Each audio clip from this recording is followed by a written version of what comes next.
Արդեն ամառային տրամադրությամբ ձեզ ողջունում ենք Շանթի ուղիղ եթերում, որովհետև առավոտ է, աշխատանքային առավոտ է եւ եթերում է առավոտը Շանթումը։ Համե քիթս քոր է գալի։ Որովհետև այսօր սիրելիներս փաստորեն վերջին գարնանային 3 շաբթին է 2025 թվականի։ Հաջորդ 3 շաբթին արդեն կլինի օրինակ ամառային։ Դե ինչ, բոլորին շնորհավորում ենք, այսօր իմիջայլոց նախատոնական օր է, այսօր կարող եք ձեր աշխատանքից հետո դուք իհարկե պետական աշխատող եք 1 ժամ շուտ գնալ տուն, մենք դա մեզ չեն կարող տալ, մենք կմնանք ձեր հետ մինչև ժամը 12-ը եւ ասենք, որ վաղը մեծ տոն է, մայիսի 28-ը հանրապետության օրը, ինձ թվում է, որ բոլորս գիտենք, երեգել էր մեծ տոն, Սարդարաբադի հաղթանակն ենք նշում եւ Ավարայրի, այո, մայիսյան այսպես հաղթանակները հուսանք, որ շարունակական կլինեն, իսկ այսօր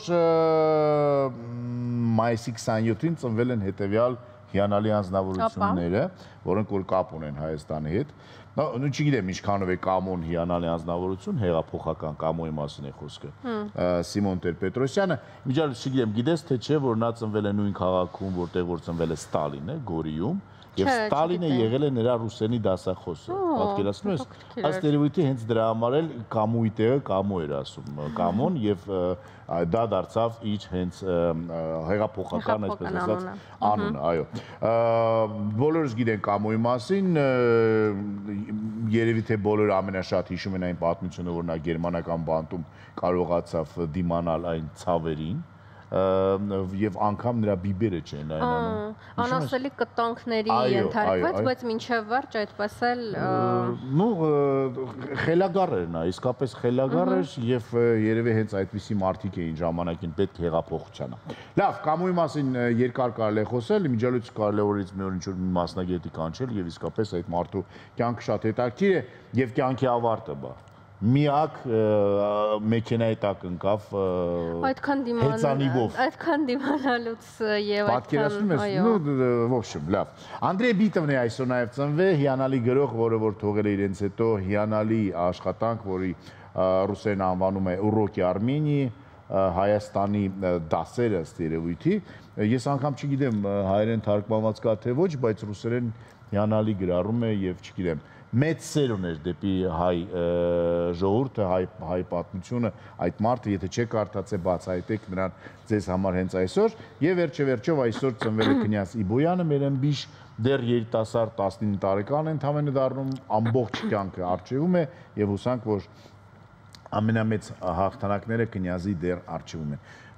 Եթե դուք եք ծնվել այսօր, մենք սրտանց շնորհավորում ենք ձեզ։ Սրտանց շնորհավորում ենք։ Եվ մաղթում ենք լավ օր։ Անպայման եւ ասենք, որ աշխարհը այս օրերին քննարկման կիզակետում է լրատվամիջոցների այն միջադեպը, որը տեղի էր ունեցել Մակրոնի եւ նրա կնոջ մեջ, որքան էլ Ելիսեյան պալատը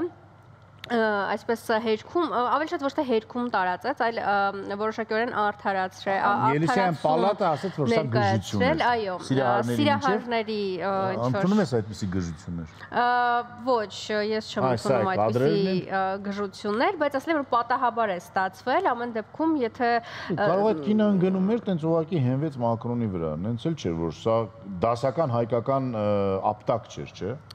Դե բայց նպատակաուղղված էր այդ ապտակ, այսինքն միամիտ ինչ-որ կերպ չկպավ, այլ հենց նպատակաուղղված։ Եվ այստեղ տես ձեռքը չմտավ։ Այո, այսինքն նրանք որոշակիորեն, եթե փորձենք ենթադրություններ անել, որոշակիորեն գժտություն եղել է, բայց անկախ ամեն ինչից ինձ համար այդպիսի դեպքերը անթույլատրելի են, անգամ եթե այսպես ասած կատակի կամ այլ ձևաչափով է, դեմ է միանշանակ, եւ ես մտածում եմ մինչեւ վերջին րոպեն, մինչեւ Ելիսեյան պալատի հայտարարությունը աչքովս ընկնել է, մտածում էի, որ դա արհեստական բանականության ինչ-որ հերթական բաներից է, որովհետև ուղղակի չէի ուզում հավատալ, բայց ամեն դեպքում հուսանք գժություն է եղել։ Դարդ ու ցավ չունես, էլ տենց խորացել էի։ Շատ էի խորացել, այո, եւ մտածում անգամ երեկ էլ մենք Արթուրի հետ երբ որ եթերում էինք, մենք մտածում ես պնդում էի, որ արհեստական բանականությունն է եղել։ Հիմա խնդրում եմ ասա, որ դու սխալվում ես բարձրաձայնի։ Ես երբեք չեմ խորշում խոստովանել իմ սխալները։ Ոչ բոլոր բառերն եմ հասկանում, որ զարմացնում եմ, բայց վստահ եմ ասում։ Նա արհեստական բանականությունը այնքան է ներխուժել մեր կյանք, որ արդեն իրականության այդ սահմանը կորել է։ Մակրոնի կինը տարիքով մեծ է, չէ՞ իրանից։ Դե ոչ դու ինչ կապ ունի, այո։ Դե կարող է դա մայրական ապտակ էր։ Կարող է ինչ-որ Մակրոնը եսի ինչ էր ասել կամ չգիտեմ ինչ էր։ Էլին մոռացել էր օրինակ անձեռոցիկը թողել էր իր հետևից անձեռոցիկները։ Ձեռքերին ազատություն տալը ոչ մի բան չունի արդարացում։ Քննարկեցինք Մակրոնի հարցը, մնացած հարցերը կարծես թե էլ ավելի կարևոր են, բայց տեսեք, որ Մակրոնի հարցը այնքան է առաջ եկել, որ մենք անգամ եղանակի մասին չասենք, որը որ գառնանային սրացումներ ունի, եղանակի մասին էլ ավելի մանրամասն շատ շուտով, իսկ այս պահին եկեք մոռանանք Մակրոնին, ապտակը եւ վայելենք երաժշտություն թե աչքերով, թե ականջներով։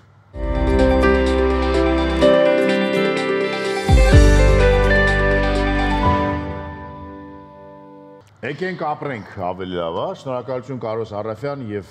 իհարկե մեր սիրելի Սարգիս Մանուկյանին, իսկ հիմա ապրելու համար ինչ է պետք մեզ։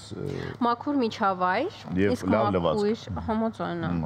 Եվ մաքուր միջավայրը մեզ համար կապահովի, մասնավորապես մաքուր լվացքը, մեր հովանավորը Stark ապրանքանիշը ներկայացնում է Stark լվացքի թերթիկները։ Սա հիանալի այլընտրանք է ծանր տուփերով լվացքի փոշիներին եւ գելերին։ Թերթիկներն ապահովում են խորը մաքրություն, ինչպես գունավոր, այնպես էլ սպիտակ հագուստի համար, առանց լրացուցիչ սպիտակեցնող եւ փափկեցնող նյութերի։ Stark լվացքի թերթիկները ամբողջովին լուծվում են ջրում, եթե անգամ ջուրը սառն է, հարմար են նաեւ ձեռքի լվացման համար, չեն պարունակում ֆոսֆատներ եւ պարաբեններ, էկոլոգիապես մաքուր, կենսաքայքայվող են, նորարարություն, որը կլավացնի լվացքի որակը, չիփչացնի հագուստը, կխնայի ջուրը եւ իհարկե էլեկտրականությունը։ Պարզապես տեղադրեք այս թերթիկները լվացքի մեքենայի թմբուկի մեջ եւ վերջ, թերթիկների օգտագործման ողջ ուղեցույցը հենց տուփի վրա է։ Իսկ որտեղից կարող ենք ձեռք բերել։ Ձեռք բերելու համար պետք է զանգահարել հետևյալ հեռախոսահամարով 044 84 81 01 կամ էլ իհարկե ինչ անել Stark-ի ապրանքանիշները կամ պարագաները պատվիրել Օզոն եւ Wildberries marketplace-ներից եւ բարևում ենք հերթական անգամ մեր սիրելի Նելին, որը էլեկտրիկ կապույտ զգեստով այնտեղ լվացք էր անում։ Այո, եւ նա երևում էր շատ գոհ էր։ Այո, շատ գոհ էր, հուսանք որ դուք եք գոհ լինելու, իսկ հիմա մի քիչ եղանակի մասին հազում ես։ Հազում եմ, այնպես որ ձեզ լավ նայեք, որովհետեւ եղանակն է լավ բաներ չի խոստանում, շատ շուտ մի ամառային հագնվեք, դուրս եկեք եւ կխուսափեք։ Այսինքն դեռ կլինեն անձրևներ, կարկուտներ, քամիներ։ Այո, ասեմ ավելին, այսօր եւս հանրապետության մինի փոթորիկներ Մինի, բարեբախտաբար։ Այսօր եւս հանրապետության առանձին վայրերում օրվա երկրորդ կեսին սպասվում են կարճատև անձրևներ եւ ամպրոպ, տեղ-տեղ հորդառատ անձրևներ, հնարավոր է կարկուտ, օդի ջերմաստիճանը մինչեւ ամսվա վերջ էապես չի փոխվելու։ Երևանում երեկոյան ժամերին սպասվում են կարճատև անձրևներ եւ ամպրոպ, ամպրոպի ժամանակ քամու ուժ գնացում, ցերեկը +27, +29 աստիճան կլինի, իսկ այս պահին առավել մանրամասն դիտենք եղանակի տեսությունը, որ համապատասխան հագուստ ընտրենք, պաղպաղակը չչարաշահենք։ Պաղպաղակը իմիջիալոց այդքան վնասակար չի կոկորդի համար, ինչքան սառն պելիքները։ Հա։ Լավ, առհասարակ մի չարաշահեք, իմիջիալոց եղանակի մասին ասացի, հիշեցի։ Մակրոնի ապտակի մասին բոլորը խոսում են, բայց օրինակ չեն խոսում այն տեսանյութի մասին, որը որ Օկլահոմայից էր, եկե եւ երևում է թե կայծակը ինչպես է հարվածում Բաքում եւ ինչպես է աղջնակը վախենում այդ կայծակից։ Դա օրինակ ինձ ավելի գրավեց, քան այն ապտակը, պատմական Ես եթե դա էլ տեսնեի, կմտածեի արհեստական Զարա, ես արհեստական բանականություն չեմ, հավատա ինձ, ես Գլումովի հոլոգրաման չեմ։ Եղանակի տեսություն Շանթի եթերում, խնդրեմ։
Արհեստական բանականությունը երկրագունդն է նկարահատում Զառայի, իսկ հիմա անցնենք երևանյան լուրերի։ Այո, Երևանի կենդանաբանական այգին բացում է իր դռները հունիսի 1-ին, այստեղ կարող եք անվճար գնալ, իսկ ընդհանրապես շաբաթ-կիրակի եւ տոն օրերին մետրոյի երիտասարդական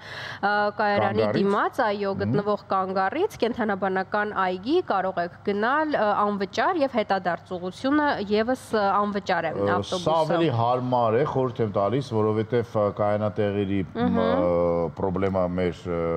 կենդանաբանական այգում արկա է եւ մարդկա միջև ես որտեղ մեքենան պետք է թողի, որ ոտքով երեխաների հետ գնա եւ առհասարակ եթե կա այդպիսի անվճար տրանսպորտ ավելի լավ է դրանով օգտվել։ Ինչ նորություններ կան կենդանաբանական այգում, վերանորոգվել է,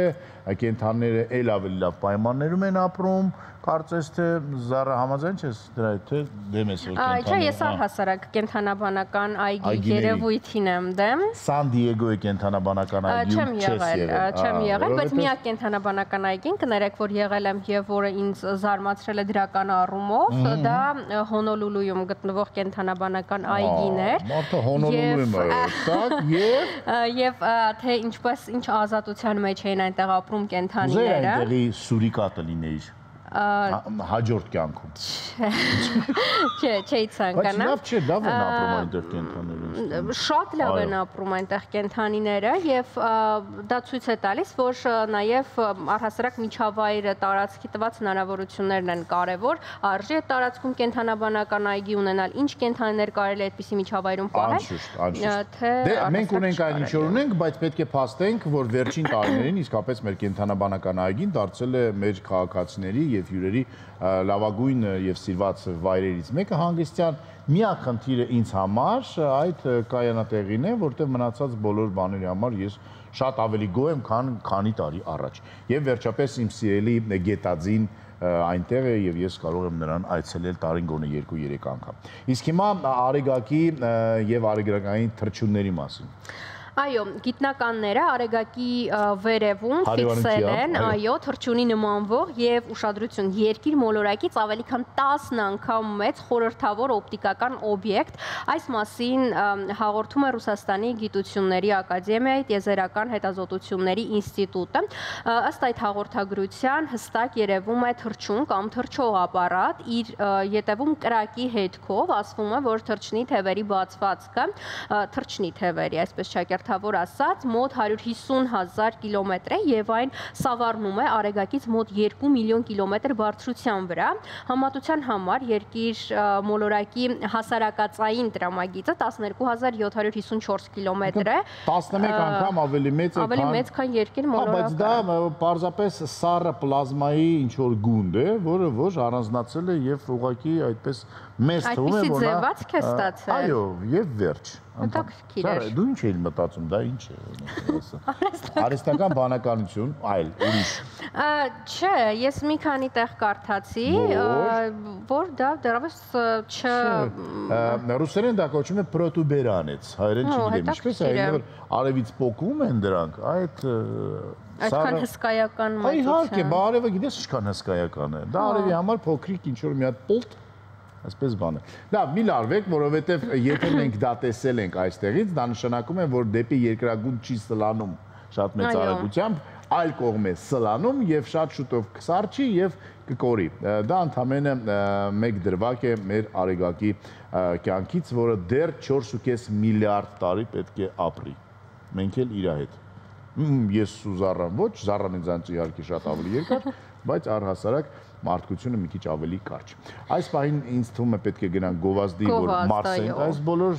ինֆորմացիաները, հետո կվերադառնանք եւ միգուցե արդեն կունենանք հետաքրքիր հյուրեր մեր տաղավարում։ Համաձայն եմ, գնացինք դիտելու գովազդ։ Գնացեք մեզ հետ։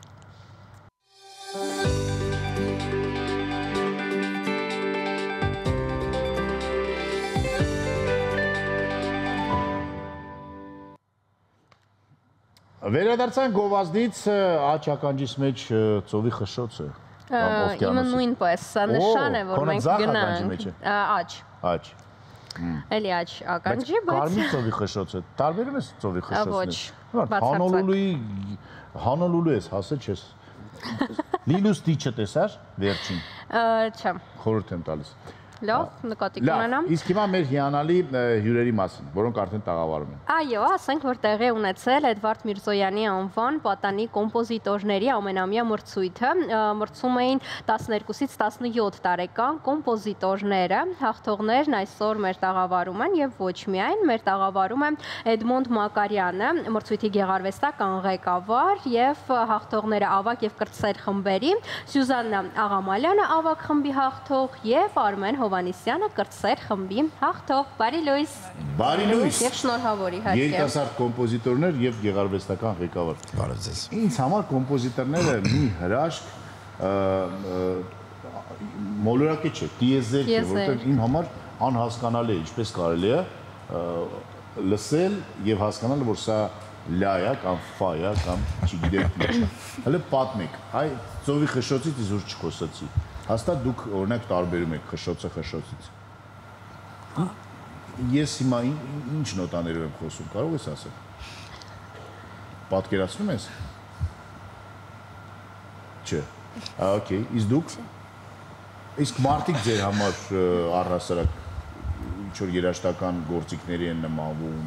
կամ հնչյունների, թե ոչ։ Ոչ։ Ուզում եմ ասել, որ օրինակ գլումը նման է Գաբոյի։ Ես նախկին կյանքում թավջութակ եմ ծնվել, թավջութակ եմ եղել։ Ստրադիվարի թավջութակն է, հիմա Զարանը։ Առաջ Ուսում երեխաները մեզ գժիտ է եղել։ Լավ, ինչպես մասնակցեցիք կոնկուրսին եւ ինչ էր սա։ Ինչ եք ներկայացրել եւ ինչպես իմացաք, որ հաղթեցիք։ Ես իմ առաջին ստեղծագործությունը նոկտյուրներ, երկրորդը երգ է, որ անունը Անձրև։ Նոկտյուրն եւ Անձրև։ Հա։ Ծանոթ բաներ են։ Տակ։ Նման է Արնո Բաբաջյանի նոկտյուրնի քո նոկտյուրնը, թե՞։ Ուրիշ նոկտյուրն է։ Դա իմ նոկտյուրն է։ Քո նոկտյուրնը, հասկացա։ Ինչպես գրեցի նոկտյուրնը, ինչ եղավ քո հետ, ինչ պատահեց։ Դաշնամուրը օգնեց քեզ, թե առանց դաշնամուրի։ Դե անկապ նվագում էին դաշնամուրով։ Անկապ նվագում էի։ Հետո մի հատ մեղեդի մոտ ծնվավ։ Հիշեցի՞ր։ Այդ նվագեցի, սկսեցի դրա վրա աշխատել։ Так։ Այդպես էլ ծնվեց նոկտյուրն։ Այսինքն նստում ես դաշնամուրի դեմը եւ սկսում անկապ նվագել։ Հա։ Բայց սա առաջին Անկապ նվագածն է։ Ստեղծագործություններ, թե էլի նախկինում եղել է փորձառություն։ Քան տարեկանում ես գրել առաջին։ 8։ 8 տարեկանում։ Հա։ Մոցարտից մի քիչ հետո։ Չէ, Մոցարտ կապ չէ։ Չէ, Մոցարտն էլ երիտասարդական տարիներն են, էլի այդպես։ Հա։ Եթե Սյուզաննա ինձ տեսնենք ինչպես է ստացվել մասնակցությունը, ինչպես եղավ մասնակցությունը, Սյուզաննան ինչպես ասենք ավագ խմբի հաղթողն է, նախկինում էլի մասնակցություն եղել է, թե ոչ, ոնց եղավ այս անգամ մասնակցությունը։ Մրցույթին մասնակցում եմ 8 տարեկանից, մասնակցում եմ արդեն 10-րդ անգամ։ 10-րդ անգամ։ Այո։ Քանի անգամ եք հաղթել։ Հաղթել եմ 2 անգամ, իսկ երկրորդ եւ երրորդ հորիզոնականներ եւս 5 անգամ զբաղեցրել եմ։ Օ, հրաշալի։ Եթե խոսենք մրցույթը 12 անգամ արդեն անց է կացվել, որից 10-ին Սյուզաննան մասնակցել է։ Վետերանն է։ Նաև ռեկորդագիրը։ Հա, մասնակցության քանակով։ Մասնակցության քանակով եւ մրցանակների այսպես շատ լինելու քանակով։ Եթե համեմատություն անցկացնենք նախորդ տարիների հետ, ավելի տարեցտարի ավելանում է մասնակիցների թիվը, հետաքրքրվածությունը մրցույթի հանդեպ։ Նախ շնորհակալ ենք դարձյալ այստեղ, այս գեղեցիկ տաղավարում լինել։ Իրականում մի փոքրիկ ուղակի շտկում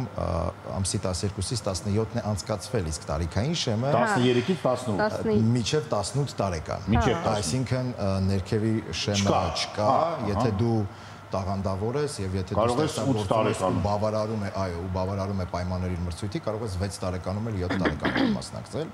Իսկ ինչ վերաբերում է ձեր հարցին, այո, իհարկե, տարեցտարի միշտ եւ տարբեր առիթներով ես անդադ ասում եմ, ինչքան մենք դժվարեցնում ենք մրցույթը, կանոնները, պայմանները, այնքան մեր երեխաների թիվը մեծանում է, քանակը։ Այս տարի ունեցել ենք թվով մրցութային փուլերին մասնակից, թվով 20 մասնակից, 20 պատանի կոմպոզիտոր, ովքեր ինչպես նշեցինք, բաժանվել են երկու երեխախմբերի, իսկ ինչ վերաբերվում է Արմենի ասացին, այսպես մեր երեխաներն ավելի հրաշալի ստեղծագործում են, քան դեռ մտքերը կապում են իրար, որովհետև իրանց մոտ կատարյալ է ստացվում ստեղծագործելը, Արմենի մոտ իդեպ եթերները առաջինն են եւ պիտի այսպես Եվ այն էլ ուղիղ եթեր։ Ես միշտ մտածել եմ նրա մասին, օրինակ Տիգրան Համասյանը ճանաչում ես։ Հա։ Ես Տիգրան Համասյանը չի սիրում խոսել։ Ես օրինակ երազում եմ նրա մասին, որ Տիգրան Համասյանին հրավիրեմ հարցազրույցի, ես տամ իրեն հարցեր, իսկ ինքը նվագի պատասխանները։ Հասկացա՞ր։ Քո պարագայում է պիտի դաշնամուր բերենք, դու հարցերին նվագելու պատասխանել։ Լավ, ինչ է տվել ձեզ մրցույթը եւ ինչի եք օրինակ 10 անգամ մասնակցել։ Իմաստը ինչու՞մն է, բացատրեք։ Եւ ինչ է լինելու ապագայում, ինչ է սա ձեր համար։ Ինձ համար իրականում շատ մեծ պատիվ է նման մայստրոներին ներկայանալը, քանի որ նրանց խորհուրդները շատ մեծ ներդրում են ունեցել իմ ստեղծագործական ուղու մեջ, ինչպես նաև իմ իհարկե դասատուին եմ ուզում շնորհակալություն հայտնել Նաիրա Դիվանյանին եւ նաև ընկերների հետ շփումը, քանի որ միասին փորձի փոխանակում է լինում, այսպես ասած, փորձում ենք մեկս մյուսից ինչ-որ բան սովորել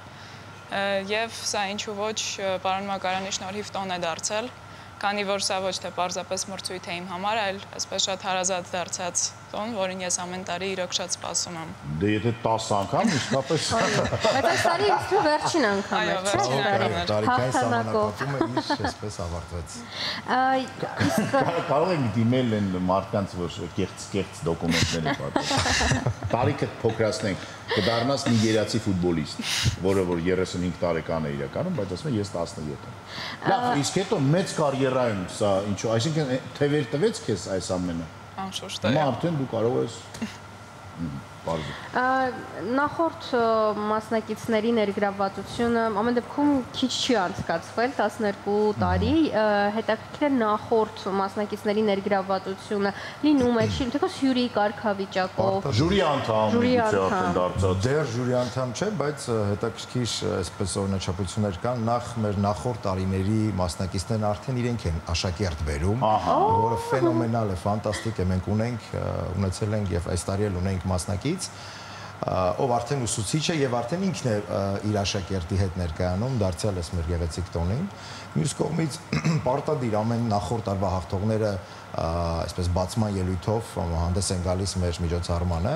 եւ երրորդը, որը կուզենամ նշել, դա մեր կոմպոզիտորների միության նախաձեռնությամբ ժողովածուի հրատարակումն էր,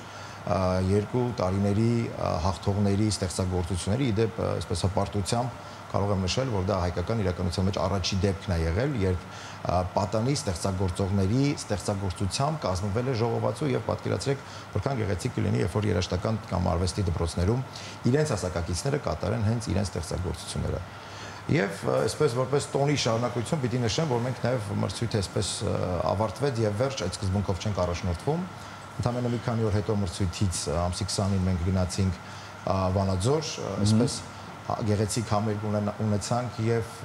ընդամենը մի քանի օր հետո էլ գնալու ենք Արարատի մարզ, մի գեղեցիկ համերգ էլ մեր մասնակիցների հետ այնտեղ ունենանք։ Սիրելի մասնակիցներ եւ հաղթողներ, ինչպիսին եք պատկերացնում ձեր ապագա կոմպոզիտորական, այսպես ասած, կարիերան եւ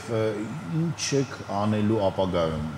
գրելու եք երաժշտություն ֆիլմերի համար, երգերի համար, թե ավելի մեծ սիմֆոնիկ, ինչ երազանքներում եք երաժշտության հետ կապված։ Եվ ով է ձեր սիրված կոմպոզիտորը այս պահին։ Ունեք այդպիսի։ Այո։ Լսում ենք ձեզ Արմեն ուշադիր։ Իմ սիրած կոմպոզիտորը Արամ Սաթյանն է։ Արամ Սաթյան, տակ, ահա։ Եվ ինչպես եք ձեզ պատկերացնում ապագայում։ Ինչ երաժշտություն եք գրելու։ Ցավոք կուզեի օպերայի համար գրեի։ Օպերա։ Հայք եւ բել օպերա չկա դեռ, լավ։ Սասունցի Դավիթ, պատկերացում, ջելի չկա։ Դե կան ֆիլմի համար։ Իսկ ֆիլմերի սաունդթրեքեր ուսումնասիրում ես առհասարակ։ Չէ, այդքան է, բայց ես կուզեի գրեի։ Իսկ սիրված ֆիլմ ունես, որ երաժշտությունը քեզ դուր է գալու։ Հա, Լեգենդա պիանիստի։ Լեգենդա պիանիստի։ Ահա։ Բայց այնտեղ լուրջ կոմպոզիտորների գործեր են անում։ Հա։ Հա, օքեյ։ Так, դուք ինչ կասեք։ Ես այս տարի ընդունվում եմ արդեն կոնսերվատորիա կոմպոզիցիայի բաժին, այնպես որ Իսկ ներողություն, ձեզ ինչի համար է դա պետք։ Դուք արդեն այնքան փորձ ունեք, թե էլի։ Չէ, ես հաստատ չունեմ այնքան փորձ եւ սովորելու տեղ միշտ կա։ Ես այդպես եմ կարծում, որ ինչքան էլ սովորես, միևնույն է պետք է շարունակել եւ զարգանալ։ Եվ Բնականաբար ինչ վերաբերվում է նրան, թե ինչ ստեղծագործություններ կուզեմ գրեմ, կոնկրետ ինչ-որ ծրագրեր չկան, քանի որ դու այդ պահին ես զգում, թե ինչ ես ուզում գրես, ինչ ստեղծագործություն, ինչ ժանրի։ Ուզում ասեմ, դա լինելու է ավելի ծավալուն սիմֆոնիկ երաժշտություն, թե դա կարող է լինել երգեր, թե դեռ չգիտեք։ Չգիտեմ։ Բայց մինչ այս եթե այսպես բաժանենք խմբերի ձեր իսկ ստեղծագործությունները, ավելի շատ ինչն է գերակշռում, ավելի շատ գործիքային ստեղծագործությունն է։ Իսկ ինչու՞ա դա պայմանավորված, ուղղակի էլի էմոցիոնալ առումով։ Այդպես եմ զգում։ Դեռ չկա այդ պոետը։ Դեռ չկա այդ պոետը, միգուցե։ Մակարդակը ընդհանուր մեր երիտասարդ կոմպոզիտորներ, եթե համեմատականներ տանենք եւ համոզված եմ, որ աշխարհում կան այսպիսի կոնկուրսներ, կարելի է տանել, չի կարելի տանել, օրինակ մենք կարող ենք ասել, որ մեր երիտասարդ ըմբիշները այսպիսի մակարդակ ունեն աշխարհում, ֆուտբոլիստները այսպիսի։ Ինչ կարող ենք ասել երիտասարդ կոմպոզիտորների մասին։ Իրականում շատ քիչ կա նման մրցույթներ աշխարհում, եթե այսպես իմ ուսումնասիրությունները չեն սխալ եզրանկման գալի, ապա տարածաշրջանում եզակիներից է այս մրցույթը, որ պրոֆեսիոնալ կոմպոզիտորական պատանի կոմպոզիտորների նվիրված մրցույթ լինի, իսկ ինչ վերաբերում է կոմպոզիտորական դպրոցի, նախ այսպես պիտի դպրոցի այսպես զուգահեռներն անցկացնենք այլ դպրոցների հետ, բնականաբար մեր կոմպոզիտորական դպրոցը շատ հրաշալի է, շատ լավն է, իդեպ պետք է այսպես արժանին մատուցենք նաև ուսուցիչներին, որոնք մեծ եւ տիտանական աշխատանք են կատարում մեր մասնակիցներին հասնելով մի այնպիսի մակարդակի, որոնք կարող են մրցունակ լինել մեծ բեմերում ելույթ ունենալով։ Այո, վստահաբար պիտի ասեմ, որ մեր կոմպոզիտորական դպրոցը շարունակում է աճել, շարունակում է զարգանալ եւ գալիս են հրաշալի հերթափոխի մեր կոմպոզիտորները, ովքեր որ դեռ վաղ իրենց ասելիքը եւ խոսքը կասեն։ Իսկ ինչ է տալիս մրցույթը, Սյուզին իհարկե իր տեսանկյունով նշեց, թե ինչ է տվել իրեն մրցույթը, բայց առհասարակ ըստ ինչ է տալիս մրցույթը մասնակիցներին, բացի օրինակ, գիտեմ, որ ձեռնունայն որևէ մեկը չի հեռացել, բոլորը ամեն մեկը ինչ-որ մի նվերով հեռացել է, բայց ինչ է թողնում նրանց մեջ, հետագայում ունեք այնպիսի փորձառություն, որ օրինակ հաղթած ստեղծագործությունը ինչ-որ միջազգային բեմում կամ ինչ-որ այլ տեղ եւս հնչել է։ Կամ Արմենի կուրատորը դառնալու է ինչ-որ բավականին հասուն տարիքով կոմպոզիտոր, որը որ կօգնի իրեն եւ այլն։ Չի բացառում։ Տեսեք, առաջին ինչ է տալիս է ստեղծագործելու համար սահմանված ժամանակի մեջ տեղավորվելու այսպես ունակություն, այսինքն մեր մրցույթն ունի հստակ պայմաններ եւ պիտի երկու ստեղծագործություն ներկայացնեն։ Կոմպոզիտորներն իդե բնավորությամբ կատարյալ նախ տաղանդավոր են, բայց միևնույն ժամանակ մի քիչ աշխատասեր են եւ հենց այս մրցույթի շնորհիվ նրանք պիտի տեղավորվեն եւ առնվազն, այո, երկու ստեղծագործություն հասցնեն, այն էլ այն պայմաններով, որը որ մրցույթը այսպես։ Այսինքն նրանք նորաստեղծ ստեղծագործություն պետք է պայմաններ։ Նրանք նոր են ստեղծում այդ գործերը, այո։ Ամեն տարի հատուկ մրցույթի համար։ Իսկ ինչպես եք ստուգում, որ օրինակ Արմենը դա չի գրել 6 տարեկանում։ Կարևորը թե ինչպես է նա ներկայացնում մեր մրցույթում, այսինքն որ այս մրցույթում դեռ ներկայացրած չլինի։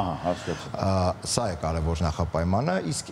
այո, անդրադառնալով նաև ձեր հարցի երկրորդ մասին, ունեցել ենք փորձ, մեր երեխաների ստեղծագործները հնչել են Բելգիայում, հնչել են Ռուսաստանի տարբեր փառատոների շրջանակներում եւ առաջ Աստված հուսով ենք այն կունենա նաև շարունակական բնույթ։ Բայց ես դեդլայնների հետ կապված եմ ուզում հարց տալ, մի քիչ մասնագիտական նաև։ Դեդլայն, որ ասեցին դեդլայն, ինչ ստեղծեց։ Սուսերով պարը, հայտնի սուսերով պարը։ Արամիլը չգիտեր դեդլայն ինչ է ուղղակի, բառը չգիտեր, բայց այդպես է։ Բայց կարծում դա բացառություններ են։ Առհասարակ ստեղծագործելու մեջ հետաքրքիր է։ Ստեղծագործելու մեջ դեդլայնները որքանով կարող են խանգարել եւ որքանով կարող են օգնել, որովհետեւ երբ որ ստեղծագործում են ավելի մուսաներ են պետք, տրամադրում։ Երևի ոչ թե ոչ աշխատասեր են, այլ սպասում են այդ մուսաներին, էմոցիաներին ստեղծելու։ Չէ, ես ասեցի ավելի քիչ աշխատասեր են, ոչ թե ոչ աշխատասեր են, բայց դեդլայնը գիտեք շատ կարևոր է։ Դա կոմպոզիտորին նաև այսպես հավաքել է տալիս իր մտքերը, բացի դրանից նրանք մրցույթի մասին ծանոթվում են մոտարպես 4-5, եթե ոչ 6 ամիս առաջ։ Այսինքն բավականաչափ ժամանակ կա աշխատելու եւ հասցնելու։ Հետո չհամաձայնություն Զարայի հետ ուզում նրան հիշեցնեմ, որ ժամանակին բոլոր մեծ կոմպոզիտորները աշխատել են դեդլայնով։ Օրինակ, Վերդին ասել են, տղա ջան, պատրաստել ենք։ Արդեն ամեն ինչ կա, Սուեցյան կանալը բացվել է, բուրգերը մաքրել են, արագացրու Աիդան։ Քիչ էս այլ տեսակետ ունեի, մի քիչ հետաքրքիր է։ Մեր կոմպոզիտորների տանը մարդիկ գնում էին, 1 ամսով փակվում են եւ գիտեն, որ 1 ամիս հետո սիմֆոնիան պետք է պատրաստ լինի։ Մուսաները իրանց հետ բերում են իրենց նոտաների հետ։ Դե ինչ, շնորհավորում ենք ձեզ, մաղթում ենք ձեզ ամենայն հաջողություններ, աշխարհի լավագույն սիմֆոնիկ նվագախմբները նվագեն ձեր ստեղծագործությունները, աշխարհի լավագույն բեմերում Արմեն դնեն քո օպերաները, մենք էլ պարծենանք, որ ես 30 տարի հետո հիշեմ ասեմ, Արմենի ես է ասես Ասունցի Դավիթ օպերան կամ Հայկ Յուբելը։ Դուք էլ գտեք ձեզ այս մեծ գեղեցիկ աշխարհում, ձեր շնորհակալություն, որ շարունակական է սա, որ համոզված եմ, որ շատ դեպքեր են եղել, երբ որ կարող եք թևերը թափ տալ ասել, վերջ, էլ չեմ ուզում, բայց շարունակում եք պայքարել։ Այսպիսի երիտասարդներ ունենք հրաշալի եւ սա նշանակում է, որ ամեն ինչ այդքան տխուր չէ։ Այո, եւ հիշեցնենք, ամեն ինչ իսկապես պայծառ է, այո։ Ինչպես այն պրատուբերանից, որը որ որովհետեւ պետք են ստեղծագործող մարդիկ մեր իրականության մեջ։ Շատ են պետք։ Հիշեցնենք, որ մեր տաղավարում էր Էդվարդ Միրզոյանի անվան պատանի կոմպոզիտորների ամենամյա մրցույթի գեղարվեստական ղեկավար կոմպոզիտոր Էդմոնդ Մակարյանը եւ այդ մրցույթի այս տարվա հաղթողներ Սյուզաննա Աղամալյանը եւ Արմեն Հովանիսյանը։ Իսկ այս պահին գովազ շանթի եթերում մնացեք մեզ հետ եւ միգուցե ինչ որ մեկը մտածի, որ ինքն էլ է ուզում դառնա կոմպոզիտոր կամ մուսան հենց հիմա գա եւ դուրը կամ պատուհանը ծեցի։ Գովաստ։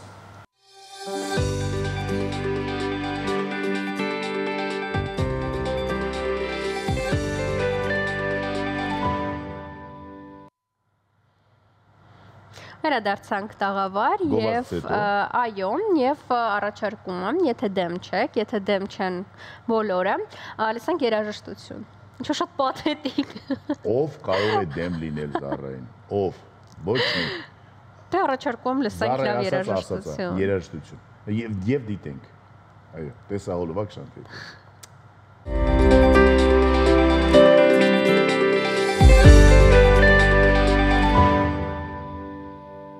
Հիանալի Կոնգոս խումբն էր, հարավ աֆրիկյան, լավ երաժշտություն էր, իսկ հիմա ժամանակն է գնալ, միգուցե ոչ թե այդքան հեռու դեպի հարավային Աֆրիկա։ Չէ, այդքան հեռու չենք գնալու, գնում ենք Լոնդոն, որովհետև խոսելու ենք Tower կամուրջի մասին, որը ոչ միայն արվեստի անզուգական գործ է, այլև քաղաքի տրանսպորտի ցանցի, այսպես ասած, կարևորագույն մասնիկը, այն արժանացել է ինժեներական մտքի մեծագույն հաղթանակ Տիտղոսին, կառույցը ստեղծելու համար Լոնդոնի տեղական իշխանությունը մրցույթ էր հայտարարել, որին մասնակցել էին 50-ից ավելի նախագծեր։ Հաղթեց այս նախագիծը եւ այսօր Tower-ի կամուրջը դարձել է Լոնդոնի այցեքարտերից մեկը։ Հուսանք, որ մեր մյուս կամուրջն է կառուցվի։ Երևանում քանի կամուրջ կա, գիտես։ 4։ Հələ թվարկիր։ Դավթաշենի կամուրջը, Կիևյանի կամուրջը, Հաղթանակի կամուրջը, 3։ Հա, 3։ Չորրորդը չկա, դրա մասին է խոսքը։ Սպասում ենք։ Գնացինք Լոնդոն, տեսնենք թե ինչպիսի հրաշք է իսկապես Tower-ի կամուրջը եւ միգուցե ինչ որ մեկը այստեղ է տեսնի, ասի, ինչով ենք պակաս մենք, լսեք։ Հա, իհարկե։ Պարզ է, որ Ազդանը Թեմզա չի, բայց գետ է, էլի։ Գնացինք։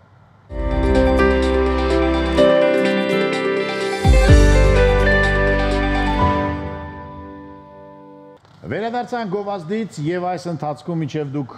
դիտում եք տեսանյութը Tower-ի կամուրջի մասին, ես պարզեցի, որ Լոնդոնում կա ընդամենը 36 կամուրջ։ Ընդամենը։ Դե մեր Երևանում է 3։ Լավ, եկեք ավելի ուրախ բաների մասին խոսել, չէ՞ որ պետք է ժամանակ առ ժամանակ վերալիցքավորվել։ Համաձայն եմ եւ մեր հովանավոր Star կապրանքանիշը ներկայացնում է USB 2A եւ 3A տեսակի վերալիցքավորվող մարտկոցները։ Սա հիանալի խնայող եւ արդյունավետ այլընտրանք է մյուս բոլոր 1.5 վոլտ մարտկոցների համեմատ։ Վերջին սերնդի Star USB մարտկոցների լիցքավորումը կատարվում է USB-C լիցքավորմամբ։ Պարզապես միացրեք դրանք ձեր համակարգչի, նոթբուքի կամ մեքենայի ցանկացած USB-C վարդակից եւ եւ վերջ, այլևս ստիպված չեք լինի ձեր երեխայի խաղալիքի, հեռակառավարման վահանակի, անլար մկնիկների եւ այլ սարքերի վերալիցքավորման համար անընդհատ գնել մարտկոցներ։ Stark USB մարտկոցների ամբողջական լիցքավորման համար ընդամենը 30 րոպե է պահանջվում, այնպես որ խնայեք ձեր գումարն ու ժամանակը, նաեւ բնությունը ինչու ոչ, ձեռք բերելով Stark լիցքավորվող մարտկոցները։ Գնումների համար կարող եք զանգարել 044 84 81 01 հեռախոսահամարով կամ էլ ձեռք բերել Stark-ի պարագաները Ozon եւ Wildberries Marketplace-ներից։ Հրաշալի, ես ամեն անգամ չեմ զլանում հիշեցնել, թե որքան կարևոր է շրջակա միջավայրի համար բազմակի օգտագործման սարքավորումներ օգտագործելը։ Իսկ այս պահին ինչ ենք անում։ Այս պահին ըստ էության գնում ենք գովազդի, ես այդ ընթացքում ուզում եմ մտածել օրինակ ինչ կարա լինի միանգամյա օգտագործման, իսկ ինչ կարա լինի բազմա։ Լավ, դրա մասին հետո կխոսենք։ Գովազդ շանթի եթերում։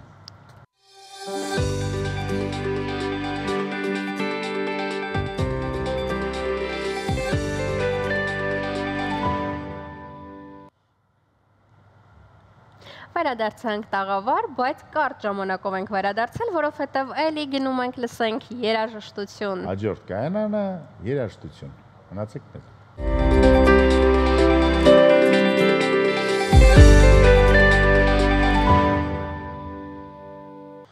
Վերադարձանք այո Swimsներ Loose Control ստեղծագործությամբ։ Ես այս ստեղծագործությունից ներվայնանում եմ, որովհետև գիտես լսումների ժամանակ ինչքան եմ լսել։ Սուպերստարի լսումների ժամանակ։ Հետաքրքիր է, հետաքրքիր։ Ինձ թվում է Celine Dion շատ կերքեն։ Celine Dion երգում է։ Հաշվի առնելով Suzy-ի նախասիրությունները։ Մեկը System of a Down չերքեց։ Իմ նախասիրությունից։ Անտեսում էին, այո։ Բարդ է։ System of a Down։ Լավ, խոսենք ավելի չբարդ բաներից։ Եվ համեղ բաներից։ Այո, այո։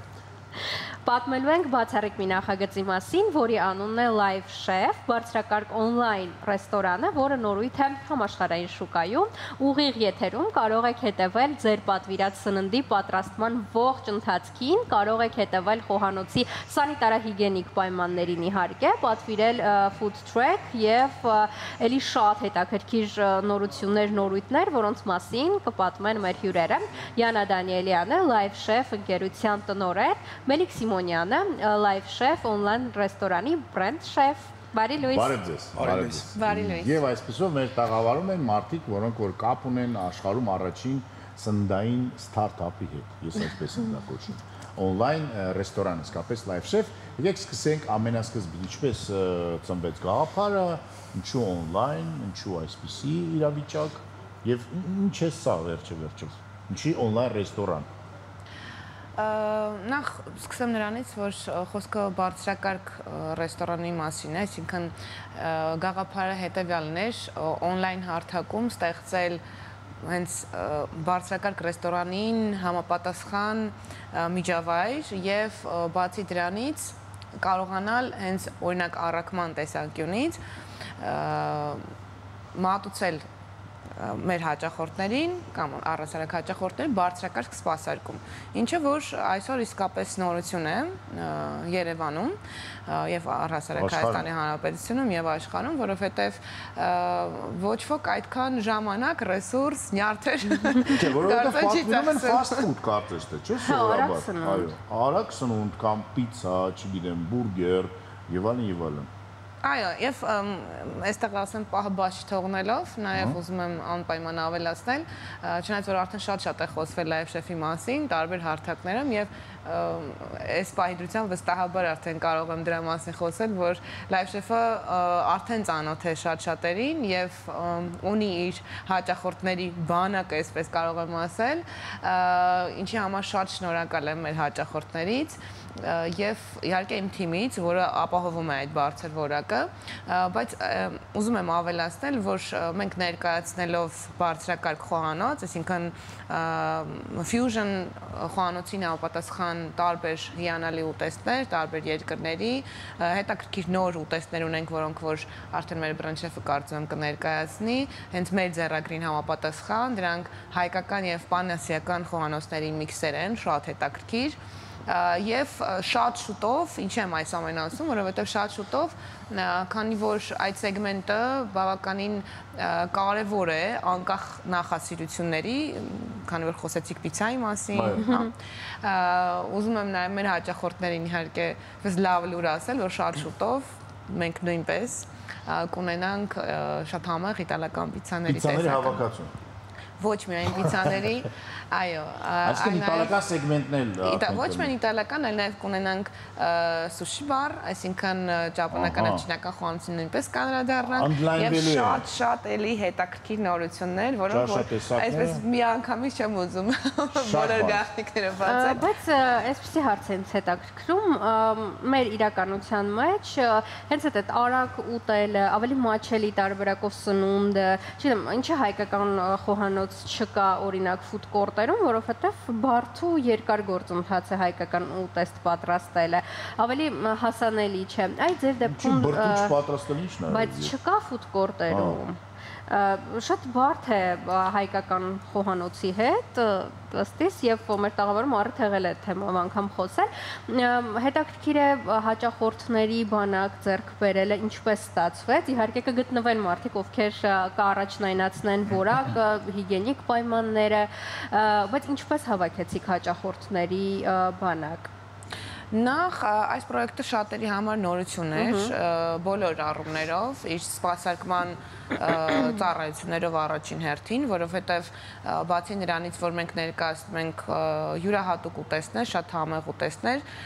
բացի դրանից մեր հաճախորդը, որը ինձ համար օրինակ առաջին հերթին որպես հաճախորդ շատ կարևոր է տեսնել, թե ինչ պայմաններում են պատրաստվում այդ ուտեստները, ում կողմից են պատրաստվում այդ ուտեստները։ Եվ տվյալ պարագայում արդեն Live Chef-ը ունի այնպիսի հարմարություն, որը որ տալիս է մեր հաճախորդին հնարավորություն հետևել ուտեստի պատրաստման ամբողջ ընթացքին եւ ոչ միայն ուտեստի պատրաստման, փաթեթավորման, հեռախոսի էկրանին տեսնել ովքեր են պատրաստվում, ովքեր են սպասարկում, օրինակ տվյալ հաճախորդին, եւ շատ ցավոք սրտի օրինակ այս պահին եմ ուզում դրա մասին խոսել, որովհետեւ շատ մեր հաճախորդները չգիտեն, բայց տեսախցիկներից այն կողմ, այսինքն ձայնը չի լսվում, բայց այնքան կուզենայի, որպեսզի այդ ձայները, այդ տրամադրությունը միկրոֆոն է դնում եք եւ ես հիմա մտել եմ նույնպես փոխանցվեր։ Տեսնեմ, որ այստեղ հայկական ուտեստներ կան։ Իհարկե։ Այո, Այսինքն դա կարծրատիպ է, իմ հարցը դա է, որ որոշ առումով դա կարծրատիպ է։ Գարի ярախ կա, ես տեսնում եմ, բլղուրով ուտեստներ կան շատ, աղցաններ, էլ ինչ տեսա հայկական, դդմի ապուր։ Լավ, ավելի լավ, եթե դա կարծրատիպ է։ Այո։ Լավ, եկեք շեֆ խոհարարին հարցնենք։ Առհասարակ խոհարարները սիրում են, որ իրենց ետևում են։ Եվ սա ձեր համար ինչ-որ խնդիր չի, չէ՞ որ սա ինչ-որ վուայերիզմի նման է, որ դուք ինչ-որ այնտեղ գործողություններ եք կատարում եւ միգուցե դա միստիկա է եւ ինչ-որ բաներ, իսկ մարդիկ կարող են դիտել։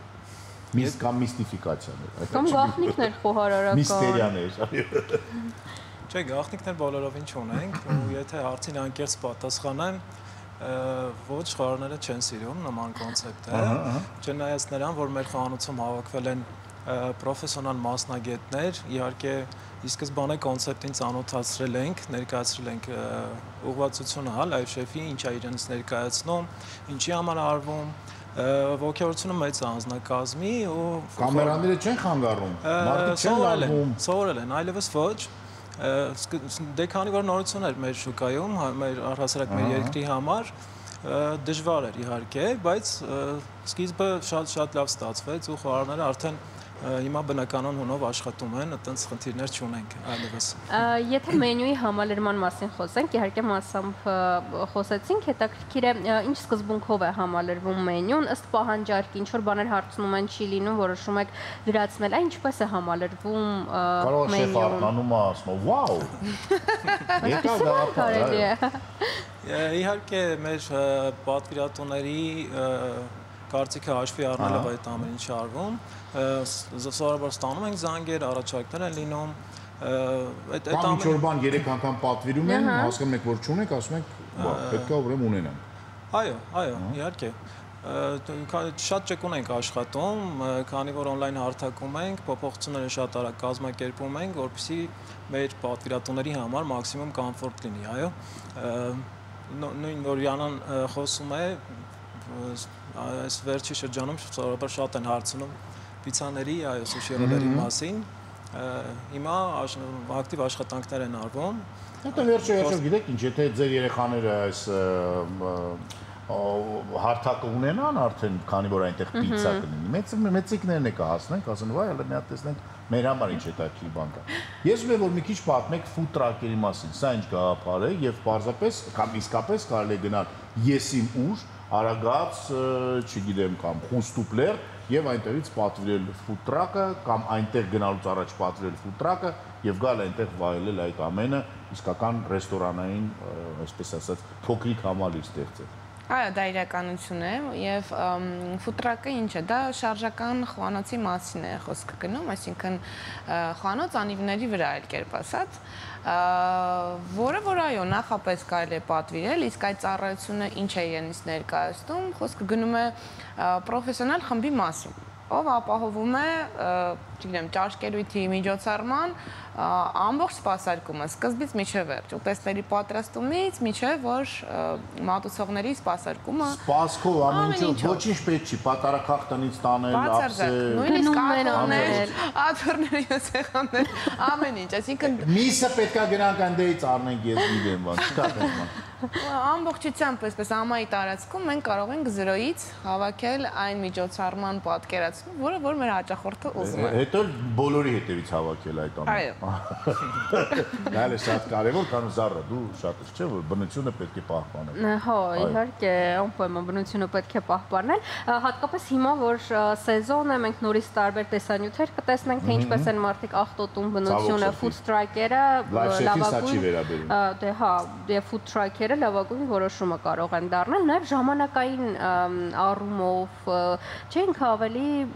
ձեռնտու է Դե որովհետև դու գնում ես եւ հանգստանում ես, իսկ եւ վայելում ես այդ ամենը, հյուրերիդ ես վայելում, միջավայրն ես վայելում, ել չես մտածում, վայ։ Յանա, իսկ գնային ինչպես եք հաշվարկում, որ սա լինի համ բիզնեսի տեսակետից ձեզ ձեռնտու, համ հաճախորդները, որ իրենց ված չզգան։ Տեսեք, մենք մի փոքր այլ տեսանկյունից ենք նայում, մենք այս պայդրությամբ միգուցե դա բիզնեսի տեսանկյունից մի փոքր սխալ հնչի, ոչ ճիշտ, բայց այս ժամանակաշրջանը շատ կարևոր է, որպեսզի մեր հաճախորդները սովորեն ընդհանրապես այս երևույթներին։ Այսինքն սովորեն, թե ինչպես է իրականացվում բարձրակարգ սպասարկումը, ինչպես է դա, որ երբ սեղանին դրված են թեպետ մեկ անգամյա օգտագործման, բայց լյուքս դասի սպասք։ Եվ դա դրա համար պետք չէ վճարել։ Օգտագործման սպասքի ես տեսել եմ։ Այո, եւ դա ուղղակի, այսպես ասած, վերաբերմունք է մեր կողմից, մեր հաճախորդներին, ինչպես է դա, որ ուղղակի պատվիրված ուտեստների հետ հաց է հյուրասիրվում, ինչպես է դա։ Այսինքն, որպեսզի մեր հայրենակիցները իրենց լավ զգան առաջին հերթին, գնահատեն այդ պահը իրենք իրենց, հետո արդեն, այսպես ասած, նայենք ուրիշ տեսանկյունից։ Դուք չեք ուզում միանգամից դառնալ միլիոնատեր, սա երկարատև, այսպես ասած, process-ը եւ դուք շատ ավելի հեռուն եք նայում։ Ես, այո, հենց դա եմ ուզում ասել, որովհետեւ ի սկզբանե գաղափարը Live Chef-ի շատ ավելի մեծ է եւ շատ ավելի գլոբալ է եւ այսինքն մոտ ապագայում մենք մտածում ենք, պլանավորում ենք ընդլայնել մեր ցանցը եւ դա Հայաստանի մասին չի խոսքը գնում, այլ արդեն այլ երկրների մասին է խոսքը գնում։ Դրա համար շատ կարեւոր է, որպեսզի առաջինը մեր հայրենակիցները այդ ամենից օգտվեն, վայելեն, այո, ճանաչեն ու ասեն, որ այ, տեսեք, մեր հայկական բրենդն է։ Իսկ ինչը վերաբերում է ֆուտրակի ծառայությանը, ապա ասեն, որ շատ հարմարավետ է ամեն բան։ Այսինքն, եթե նայենք սպասարկման տեսանկյունից եւ այլն, եթե ավելի մանրամասն ասեմ, այստեղ կարևոր է, թե քանի հոգու համար է առհասարակ նախատեսված միջոցառումը, չգիտեմ, 5 հոգուց սկսված կարող է միջոցառում լինել եւ այդպեսի ունեցել ենք մենք մինչև 300-400։ Շատ, այո։ Մենք ամբողջությամբ պատրաստ ենք բոլոր առումներով, թե խոհարարական անձնակազմով, թե սպասարկման անձնակազմով, բոլոր տեսակետներ։ Այսինքն դա կարող են լինել խնջույքներ ինչ-որ։ Իհարկե, օրինակ մենք շատ շուտով, այո, ունենք օրինակ կնունքի միջոցառում, ունենք նշանդրեքի, հա, այսպես նշանադրության, այսինքն տարբեր են, տարաբնույթ են։ Հաճախորդին այնտեղ մեզ ջուր է հարկավոր, գազ է հարկավոր, հոսանք։ Մենք ամեն ինչով զինված, պատրաստ, ամեն ինչով ոսկե հարսանիքս Զառա եւ քո առաջին հարսանիքը ինձ թվում է արդեն ուզում եմ վայրը որոշված է, վայրը որոշված չէ։ Ամբողջ Հայաստանը կարող է լինել սիլված վայր, բացօթյա է լինելու։ Բացօթյա սիլված վայր ունես։ Ոչ։ Կետ լուբոյ հայերեն լուբոյ կետում։ Ցանկացած կետում կարող եմ կազմակերպել ու շատ կարևոր է որ ձևավորվի նաև սննդի առումով, այո, այդ սպասարկման առումով մշակույթ, որովհետև երբեմն ես որ տեսնում եմ մարդիկ ինչ պայուսակներով են սնունդ տեղափոխում եւ այդ պայուսակից մարդիկ սնունդ են վերցնում, ինչ պայմաններում համար դες ներվայնանալու համ ուրիշների համար։ Դե որովհետև կարելի է սեփական իրավունքները պաշտպանել։ Նաև ավելի Եվ վերջին հարցը, որ ինձ շատ է հուզում եւ ուզում եմ հասկանամ երբ դա կլինի, երբ ենք մենք արդեն ստանալու մեր սնունդը պատվիրած դրոններով։ Այդ գործընթացը ուր է հասել։ Շատ են հարցնում ես այս հարցը եւ այդ գործընթացը շատ կարեւոր փուլում է, որովհետեւ տեսեք, քանի որ մենք ենք առաջինը Հայաստանում, ով նման ծառայություն է ներկայացնելու առհասարակ եւ սա շատ կարեւոր ծառայություն է, ոչ միայն առաքման տեսանկյունից, այլ նաեւ այլ տեսանկյուններից։ Տեսեք, շատ կարեւոր է մոտենալ այս process-ին լրջորեն եւ դա վերաբերվում է եւ մեր հայրենակիցներին եւ այսինքն մեր աշխատանքին, որովհետեւ խոսքը գնում է թռչող դրոնների մասին, օրենք գոյություն ունի եւ այլն։ Ամեն վայրով չի կարող թռչել, բայց օրենքը հենց այս պահին գրվում է, որովհետեւ նման բան, քանի որ դեռ տեղի չէր ունեցել, հիմա հենց մեր նաեւ միջոցներով եւ մեր մասնակցությամբ այդ ամենը տեղի է ունենում, որպեսզի մենք բոլորս, այսինքն եւ մեր հայրենակիցները եւ մեր աշխատանքը շատ ճիշտ կարգավորված լինի, կազմակերպված լինի, որովհետև խոսքը գնում է ամեն դեպքում անօթաչու սարքերի մասին, որոնք որ նորություն են մեր հայրենակիցների համար։ Եվ այստեղ այս դեպքում եւ մենք վտանգներ կարող ենք տեսնել բիզնեսի տեսանկյունից, որովհետև դե հիմա նորություն է ամեն դեպքում տեսնելով նման օբյեկտ, այսպես կարելի ասել, տարատեսակ ձևով կարող են ընկալել մեր հայրենակիցները, դրա համար օրենքը շատ կարևոր է, թե մեր հաճախորդի համար, թե մեր համար։ Բայց որ այդ ամենը փուլում է, հենց այս վառ շրջանում է, եւ կարծում եմ որ շատ շուտով արդեն մենք կունենանք այդ հնարավորությունը, նաեւ ուզում եմ բոլոր մեր եւ հեռուստադիտողներին եւ մեր հաճախորդներին ասել եւ միանգամից բոլոր հարցերին այսպես ասած պատասխանել, որ հետագայում արդեն կտրվի կոնկրետ քարտեզ, որի վրա նշված կլինի որտեղ կարող է դրոնը թռիչք կատարել եւ որտեղ չի կարող, որտեղ կան վայրեր, որոնք արդեն հասկանում ենք, տրամաբանում ենք, որ հնարավոր չէ նման վայրերով թռիչք կատարել։ Փառաքարում օրինակ դժվար թույլ տա։ Դե օդանավակայանի տարածքում նաեւ։ Ոչ միայն, այլ իհարկե վայրեր էլ կան, դրա համար կխնդրեմ բոլորին արդեն հետևել մեր սոցցանցերին։ Բոլորը Դավիթաշեն ապրելու, այնտեղ ամեն ինչ կարելի է։ Շատ շնորհակալություն, չենք մոռանում ներբեռնեք լայվ շեֆը, օրինակ ես ներբեռնել եմ եւ իմ կյանքից գոհ եմ եւ առհասարակ լավ սնվելը դա արտոնություն է։ Հա, իհարկե։ Նաև հիգիենային հետևելը, թե ինչ պայմաններում է դա։ Դե ներվայնացած է։ Այս բառերն կարող ես չմտածել։ Դե հա, միանշանակ։ Չմտածել եւ չմտածուլ, որտեղ լայվ շեֆը մեզ հետ է։ Շնորհակալություն։ Մաղթում եմ ձեզ հաջողություններ, հուսանք որ օրերից մի օր կգաք եւ կասեք որ արդեն գոյություն ունի լայվ շեֆը համաշխարհային ցանցում, հետո կմտածենք Լուսնի եւ Մարսի մասին։ Այս բանը մտածում ենք Գովազդի մասին։ Այո։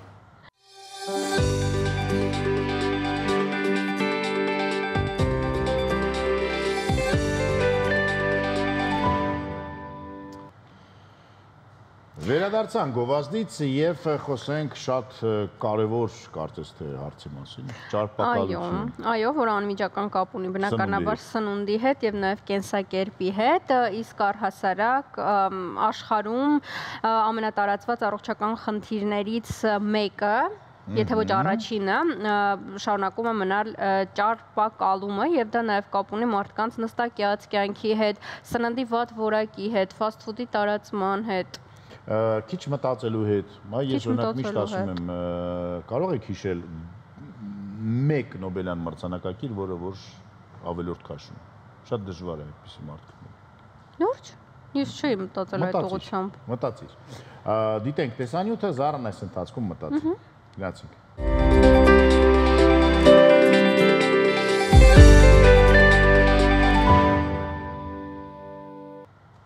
Վերադարձանք եւ բացի գիտնականներից այն հին ժամանակներում է ճարպակալում այդքան տարածված բան չէր։ Այո, դա ավելի շատ մարդկանց ակտիվ կենսակերպի հետ էր կապված եւ կապելով թեման մեր հաջորդ թիվ տեսանյութի հետ, քանի որ իգիտություն շարքում խոսելու ենք հնագույն մարդու մասին, հետաքրքիր նորից կան կարեստական բանականությանը, հետաքրքիր տեսանյութեր են պատրաստում եւ դրանք շատ ակտիվ տարածվում են համացանցում, մասնավորապես եւ TikTok-ում։ Առաջին դեմքով դու կարող ես տեսնել, թե ինչպես է ապրում օրինակ 541 թվականի միջին վիճակագրական մարդը, այսպես արթնանում է առավոտ, նրա մի ամբողջ օրը արհեստական բանականությունը կազմում է եւ անկեղծ շատ հետաքրքիր է։ Հետաքրքիր է։ Okay, լավ։ Որոտի ժամանակ եւ այլն, այսինքն ամբողջ տեսել ես այդ ամենը։ Հա, ինչ տեսանյութեր տեսել եմ։ Եվ որ թվականում կուզենայիր հայտնել։ Ոչ մի թվականում չէի ցանկանում։ Հիմա լավ է, այո։ Այդքան բողոքելու տեղ ունես, բայց հիմա մեկը լավ է։ Որ թվականում է լինե, ինձ ինկվիզից չէ, լավ։ Քեզ թվում է կայրեն, Հայաստանում չի եղել ինկվիզիցիա։ Դա եվրոպական երկրներում են, հետո ասեմ, որ դու քո մազերի գույնը այնպեսին չէ, որ քեզ այրեն։ Վհուկ ինձ չէին համարի, բայց գաղափարների համար կվառային։ Գաղափարները քեզ թվում է նույնն են։ Հա։ Այո։ Լավ, տեսնենք թե իրական մարդիկ ինչպես են ապրել այն ժամանակ առանց արհեստական բանականության ներխուժումների։ Հետո կպարզենք թե Զարան որտեղ կուզեներ ապրել եւ արդյոք նա վհուկ է թե ոչ։ Մնացեք մեզ հետ։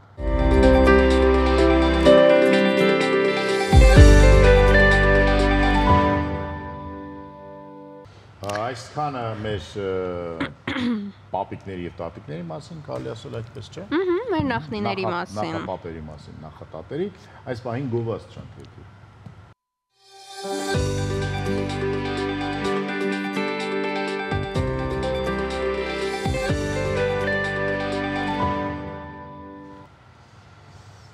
Վերադարձանք, այո, կարճ ժամանակով ենք վերադարձել, որովհետև գնում ենք Նիցա կամ Նիս, որովհետև անվան Նից, որովհետև անվան հետ կապված հայերենում եւս շատ տարածված է, կես ասում են, որ Նիսն է ճիշտ, կան մարդիկ, ովքեր ասում են Նիցան է ճիշտ։ Բայց ավելի լավ է մեկ անգամ լինել, էական չէ, Նիսում, թե Նիցայում կարևոր է լինել, այո, մեկ անգամ գոնե լինել։ Գնում ենք Ֆրանսիա։ Գնացինք հարավային Ֆրանսիա։